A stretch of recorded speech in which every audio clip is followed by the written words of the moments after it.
Bonjour à tous, si je commence cette vidéo par cette vue un peu rébarbative, c'est parce qu'en fait il faut moins de 10 000 lignes de code pour rendre l'internet accessible au plus grand nombre. J'ai développé de façon complètement indépendante une extension de navigation qui est disponible sur le Chrome Web Store et qui sera disponible incessamment sous peu sur le Play Store d'extension de Firefox. Extension qui s'appelle All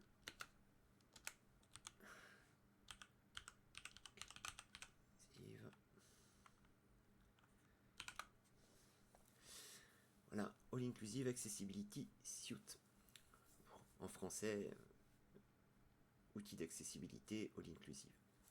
All Inclusive, c'est un projet que j'ai construit, que je construis en ce moment même depuis quelques temps sur l'apport que l'on peut faire pour l'ensemble des publics concernés par des questions d'inclusion, qu'elles soient scolaires ou sociales. Et un dernier outil qui va venir s'afficher dans le coin en bas à gauche de l'écran, c'est que pour la partie de cette vidéo qui sera conçue par IA, à savoir le sous-titrage, vous verrez apparaître systématiquement sur l'ensemble des productions que je mène avec ce dispositif All Inclusive un petit personnage qui s'appelle Mob. Vous devez le voir maintenant, voilà, qui est ici pour indiquer qu'une partie de ce contenu n'est pas faite par des êtres humains.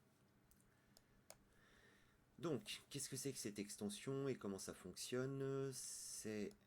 Ça se présente sous la forme d'une extension donc, de navigation qui vient se greffer sur le navigateur, qui permet dans un premier temps des options d'accessibilité relativement basiques, à commencer par une tout de même, je vais réinitialiser la vue de façon, voilà, à commencer par une tout de même qui permet l'accessibilité même de l'extension en interne puisqu'elle bénéficie d'outils d'oralisation qui permettent par exemple au survol d'entendre quels paramètres on s'apprête à régler et quelles modifications on va y faire.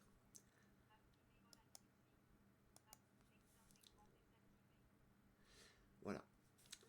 Donc, parmi les niveaux d'accessibilité de base, on trouve bien évidemment la taille du texte. Et là, pour le coup, je pense qu'on touche à peu près toute personne au-delà de 45-50 ans, puisqu'on a tous plus ou moins des problèmes de vue. Mais surtout, on va toucher les élèves à besoins éducatifs particuliers, les déficients visuels ou les porteurs de troubles visuels un peu avancés. Vous noterez au passage que contrairement à un zoom que l'on fait avec la roulette dans son navigateur, ici on change la taille du texte mais on ne flingue pas la mise en page du site, ce qui permet de conserver un site qui est lisible et exploitable. On peut bien évidemment également utiliser les modes de couleurs traditionnels qu'on trouve maintenant de plus en plus souvent, y compris embarqués dans les systèmes informatiques que sont Windows ou Linux, à savoir un mode sombre pour limiter la fatigue visuelle, un mode clair qui ressemble un peu à une lecture papier avec en plus des blancs qui sont beaucoup moins contrastés, ce qui permet d'avoir une lecture plus confortable et moins fatigante pour les yeux, un contraste élevé qui met en valeur les couleurs et ainsi de suite, et si on le voit ici, ça touche également les photos. On peut jouer sur la saturation de couleurs de façon un peu plus fine, avec une possibilité de pousser la saturation de façon à faire ressortir les items qui sont mis en valeur par une coloration dans un texte. On peut également l'affaiblir pour ceux que cette saturation éblouit trop vite, notamment pour les gens qui sont porteurs d'épilepsie, mais pour aussi certains troubles spécifiques comme le TSA avec photosensibilité associée, et un mode monochrome pour avoir un confort de lecture qui s'approche plus d'une lecture papier, avec un contraste adouci et du texte en blanc sur un fond qui de fait n'est plus du texte en noir pardon sur un fond qui de fait n'est plus blanc mais légèrement grisé, blanc cassé dirons-nous. On a une mise en évidence des liens, bon ça c'est n'importe quel surligneur, sauf que là on est sur une version numérique, donc ça permet de savoir où se trouve le titre d'un article et de comprendre plus facilement la logique même de la conception d'une page quand on arrive dessus. Une mise en évidence des liens, ce qui évite aussi aux personnes en situation de handicap, quand elles essayent de manipuler la page pour la faire défiler ou pour surligner, de commencer par cliquer dans un lien qui va les emmener sur une autre page et il va falloir revenir. Voilà, c'est pour éviter ce type de défaut que l'on fait de la mise en exergue des liens. Alors, ne soyez pas étonnés, je réinitialise à chaque fois, c'est pour éviter de multiplier les diverses corrections de façon à rendre la présentation de l'application visible, mais bien évidemment, tout peut être cumulé dans la mesure où cela correspond à un besoin. On y trouve pour la lecture, encore une fois, l'ensemble des polices qui sont pensées spécifiquement pour répondre à un trouble de la lecture, avec notamment les plus anciennes, les plus connues peut-être, Handica, Open Dyslexic et Luciole, qui sont respectivement conçus pour aider à la dyslexie et aux difficultés de lecture de façon plus globale. Des choses qui sont plus récentes comme Ubuntu et Lexend. Lexend, c'est la version d'une police inclusive généralisée publiée par Google qui devrait être notamment disponible par défaut sur les produits de la marque d'ici quelques temps. La dernière étant Atkinson. Atkinson a une spécificité pour les déficients visuels. On y trouve aussi les polices système, puisque faute d'installation des polices adaptées sur les systèmes informatiques, bien souvent on se rabat sur des polices de caractère qui n'ont pas été prévues pour cela, mais qui font au moins un minimum un peu d'amélioration. Mais voilà, je vous montre comment cela fonctionne. On a une police qui est substituée à l'identique par rapport au site internet original. On ne touche pas au contenu, on touche à l'affichage, ce qui permet d'adapter l'affichage aux besoins de la personne qui utilise l'extension. Dans le petit fichier mais que fait la police, vous trouvez une explication de ce pourquoi ces polices ont été créées, quelles sont leurs spécificités, et puis un fichier explicatif vous donnant la possibilité de les télécharger individuellement si vous en découvriez une ici qui vous permette de lire plus confortablement et que vous souhaitiez la réinstaller sur votre système d'exploitation, c'est tout à fait possible. Les adresses, les liens sont dans le fichier, avec en plus dans ce fichier une mention de quelques autres polices qui ne sont pour l'instant pas publiées au sein de l'extension directement, mais qui mériteraient d'être connues et reconnues, et pour lesquelles il n'y a pas de convention publique de publication à destination du public sans visée commerciale à l'heure actuelle, que je n'ai pas installé dedans pour des questions de droit, mais pour lesquelles j'ai sollicité les créateurs et les détenteurs de droits afin, dans une version ultérieure, de pouvoir les y ajouter. Au titre de l'adaptation de la lecture, on va trouver les immanquables espacements des lettres, espacement de la ligne, voilà. On va y trouver également la possibilité d'installer une règle de lecture qui est personnalisable notamment pour les porteurs de daltonisme, de façon à ce qu'ils puissent avoir une règle de lecture qui leur serve réellement. Et pour ceux qui sont plus habitués au masque de lecture, enfin à la règle de lecture telle qu'on l'emploie dans le monde scolaire, qui en fait est un masque de lecture parce qu'il isole la ligne et non plus il la met en surbrillance. Toujours la possibilité de gérer l'opacité, mais cette fois-ci avec un masque qui vient encadrer la ligne et dont on peut agrandir bien évidemment la hauteur pour correspondre notamment au réglage qu'on aura pu faire de la taille du texte. Je réinitialise encore une fois. On y trouve les outils de navigation clavier compatibles avec le règlement général d'accessibilité et les outils nécessaires pour la navigation, à savoir un curseur agrandi dont on peut choisir la couleur et la taille, si je ne l'applique pas, voilà, qui permet de repérer plus facilement le curseur, notamment sur une page de texte un peu chargée. On a également un indicateur de focus. Alors l'indicateur de focus, pour ceux qui ne voient pas à quoi ça correspond, je suis dans du texte. Ici, j'ai sélectionné la bisexualité. C'est l'article du jour de Wikipédia, c'est pas une démarche particulière. Et donc l'indicateur de focus va permettre d'avoir un véritable indicateur de focus autour de ce texte, de façon à ce que, en naviguant dans le texte par tabulation, avec la navigation clavier notamment, on puisse se repérer exactement où se trouve la tabulation actuelle avant de passer à la suivante, et donc sur quel lien on va choisir de pouvoir cliquer ou non. Toujours au registre de la navigation clavier, on a bien évidemment la possibilité d'activer un lien d'évitement. Alors, le lien d'évitement, ça permet quand vous arrivez sur une page et que vous voulez naviguer au clavier, d'avoir juste le menu qui est ici à défiler, voilà, et d'arriver sur ce qu'on appelle la partie main de la page, donc la partie article, et de ne pas passer 10 minutes à faire le tour, notamment des options du navigateur, fichier, enregistré, accueil, édition, préférences, et ainsi de suite, jusqu'à arriver après 50 tabulations sur ce qui nous intéresse. Possibilité d'activer la navigation clavier au curseur, ce qui permet pour ceux qui sont porteurs d'un handicap plus lourd et qui utilisent par exemple un joystick ou une manette de clavier, une manette de fauteuil roulant pour déplacer le curseur de leur souris, de passer le relais à l'application faite pour directement pour que la navigation soit simplifiée. Et enfin, la possibilité de travailler également sur la charge cognitive, à savoir réduire les animations de la page. Ça va typiquement figer les extraits vidéo quand il y a plusieurs vidéos en parallèle dans la même page. Ça va figer les transitions sur les photos avec des photos qui zooment ou qui dézooment toutes seules quand on passe dessus, ce qui peut rendre la lecture du site extrêmement pénible pour les porteurs de TND. Une disposition simplifiée qui permet d'exploiter toute la largeur de l'écran et de ne plus être cantonné dans une mise en page comme celle-là en mode mobile. Et puis la possibilité de masquer les images. Donc ça, c'est pour les applications qu'on va qualifier de génériques et inhérentes au RGAA.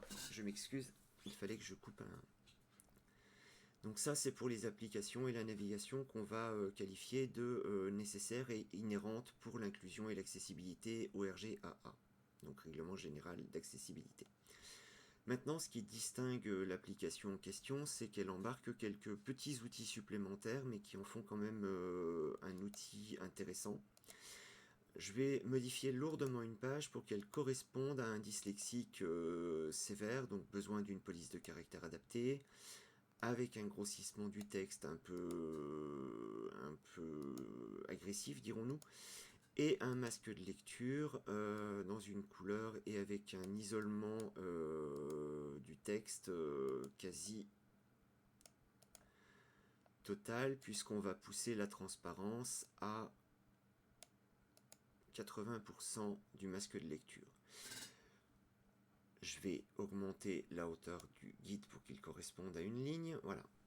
Si vous êtes un enseignant ou si vous êtes le parent d'une personne qui a besoin de ce type d'outil et qu'il vous demande de venir à son renfort dans sa navigation internet ou dans sa compréhension, il est évident que vous allez vous trouver confronté peut-être à une difficulté du fait que vous n'avez pas la lecture globale de l'article et que vous avez un isolement de la ligne qui ne correspond pas à un besoin pour vous et qui du coup peut être une gêne. J'ai programmé cette extension pour qu'elle s'active et se désactive avec un raccourci clavier qui est CTRL-SHIFT-E, on va le voir dans le menu de l'extension tout de suite. Mais voilà, ça permet de désactiver temporairement les bienfaits de l'extension et de les réactiver de façon à ce que l'ordinateur reste accessible aussi aux gens autour qui pourraient être amenés à accompagner la personne en situation de handicap ou l'élève à besoin éducatif particulier. Je vais la réactiver, voilà. Et donc ça se fait soit par raccourci clavier, soit ici depuis le menu de l'extension, mais j'ai conçu le raccourci clavier déjà parce qu'il n'est pas occupé par les navigateurs, donc il était disponible, et en plus de ça pour éviter d'avoir à aller rechercher l'extension systématiquement. Ça c'est un premier point. Le deuxième est que le profil de lecture de l'élève peut être travaillé avec des professionnels de santé. Un ergo ou une orthophoniste pourront tout à fait créer un profil type pour l'élève, à savoir on va pousser un peu les curseurs avec un affichage monochrome qui ne concerne pas bien évidemment le masque de lecture pour en garder la pertinence. Une police de caractère adaptée, une taille de texte, mettons à 110%, plutôt que d'avoir de l'open dyslexique, on va être sur un enfant qui a besoin de l'exand semi-gras, et qui a besoin d'un espacement des lettres d'un demi-pixel et d'un espacement des lignes d'un pixel 30.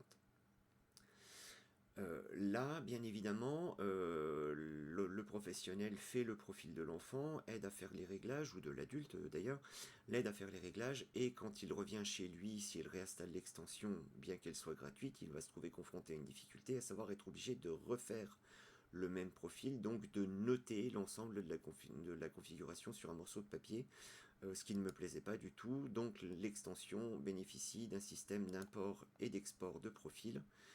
Vous avez donc la possibilité de générer un fichier de paramétrage. Je réinitialise l'extension et je vais aller réimporter ce fichier de paramétrage que je vais appliquer, et il est revenu. Autre chose, l'extension n'est pas figée et considérée comme étant activée et utile uniquement dans la page en cours. Je vais décharger un peu visuellement pour que vous puissiez comprendre la portée de ce que je veux dire. On va simplement activer de l'Open Dyslexic qui n'est disponible nulle part sur les sites internet pour que vous voyez l'intérêt. Voilà, donc là on a notre lecture qui a besoin d'être faite via Open Dyslexic, et d'habitude si on clique sur un lien ou si on va sur un autre site, on se trouve confronté à une extension qui n'est pas réactivée, qu'il faut aller réactiver à la main.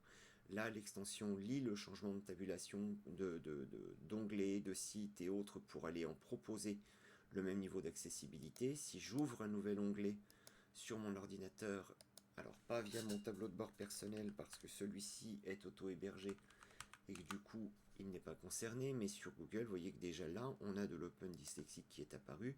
Si je vais sur le site du journal local, j'ai les liens et la présentation qui sont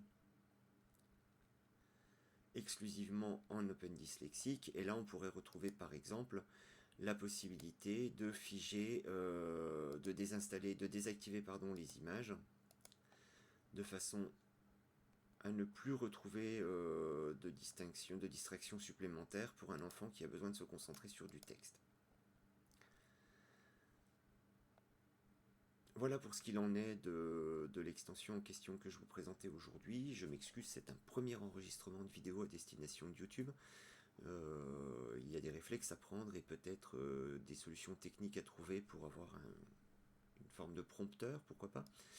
Mais voilà, donc on a fait le tour ce matin. Je précise deux petites choses. L'extension embarque à elle seule 3 petits boutons supplémentaires. On va revenir à... Voilà. L'extension embarque 3 boutons supplémentaires, à savoir le bouton qui permet d'ouvrir et d'activer et de désactiver le text-to-speech, donc le guidage par vocal dans l'extension en elle-même, parce que si une extension pour l'accessibilité n'est elle-même pas accessible, ça perd un peu de son sens. Un bouton qui mène sur le profil de son développeur, à savoir moi, de façon à pouvoir recueillir les retours, être contacté par des gens qui voudraient trouver de nouvelles fonctionnalités pour celle-ci, ou qui souhaiteraient y voir implanter d'autres polices de caractère par exemple. Et le troisième bouton conduit sur le site internet de ce projet All Inclusive que je suis en train de construire. Les 2 prochaines évolutions majeures de l'extension seront de proposer une oralisation non pas des menus mais du texte en ligne. Voilà. Seulement le text-to-speech qui est embarqué dans les navigateurs à l'heure actuelle va très bien pour ce qui est de la lecture d'un mot ou d'une paire de mots, mais c'est extrêmement épuisant parce que c'est une voix très robotique et extrêmement numérique. Pour du texte à proprement parler, je suis en train de chercher une solution d'oralisation fonctionnelle, qualitative et si possible à coût extrêmement réduit, puisque l'idée de ce projet-là est avant tout qu'il n'y ait pas de coût pour les principaux intéressés, à savoir les familles. Et la deuxième extension, la deuxième grosse mise à jour de l'extension qui interviendra sera à destination des daltoniens et des personnes porteurs de daltonisme, pour pouvoir avoir un menu de compensation qui viendrait par défaut inverser les couleurs qui leur posent problème pour qu'elles correspondent à leur vue, et notamment, alors peut-être pas que ça puisse compenser leurs difficultés, parce que je n'ai pas l'impression qu'on puisse compenser complètement cette difficulté, mais aussi pour qu'ils puissent sensibiliser eux à la façon dont ils voient leurs interlocuteurs, un peu comme je l'ai fait pour l'autre extension qui est disponible sur les questions de dyslexie, pour permettre à tous de prendre conscience de ce que c'est et de ce que ça implique. Je vous fais un très très rapide, une très très rapide présentation, mais là pour le coup c'est beaucoup plus court à mettre en place. J'ai développé un petit outil qui permet de sensibiliser à la dyslexie pour la dyslexie numérique, dirons-nous, permettre aux dyslexiques de faire comprendre à tout un chacun ce qu'ils vivent en termes de charge cognitive quand ils doivent lire du texte. Pour le coup, c'est la même difficulté qu'elle soit en ligne ou pas, mais on a parfois du mal à se rendre compte de ce que ça représente, et donc en un clic, vous avez le texte et du texte qui se mélange, dont les lettres s'intervertissent toutes seules, avec un changement toutes les 10 secondes pour faciliter un peu plus l'immersion, et puis un petit backup quand vous avez terminé qui vous dit combien de temps vous avez passé dans la peau d'un dyslexique. Ce qui permet peut-être de faire prendre conscience aux gens de la difficulté que c'est et de la charge cognitive que c'est que d'être toute la journée, toute la vie dans la peau d'un dyslexique. J'ai oublié de préciser un détail, effectivement, vis-à-vis de l'extension, elle fonctionne avec tout ce qui est embarqué et lisible au sein d'un navigateur, ce qui veut dire qu'elle abolit aussi les difficultés de lecture, et notamment les difficultés de lecture pour les dyslexiques, sur des menus à vocation plus loisir, comme par exemple le site de Netflix ou de YouTube, pour pouvoir avoir une police de caractère qui s'adapte, et ainsi de suite. C'est tout pour moi pour aujourd'hui. Je vous remercie de prendre le temps, pour ceux qui auront pris le temps de regarder cette vidéo. Et je précise, je l'ai dit en début de vidéo, mais que les sous-titres de cette vidéo ont été générés par IA.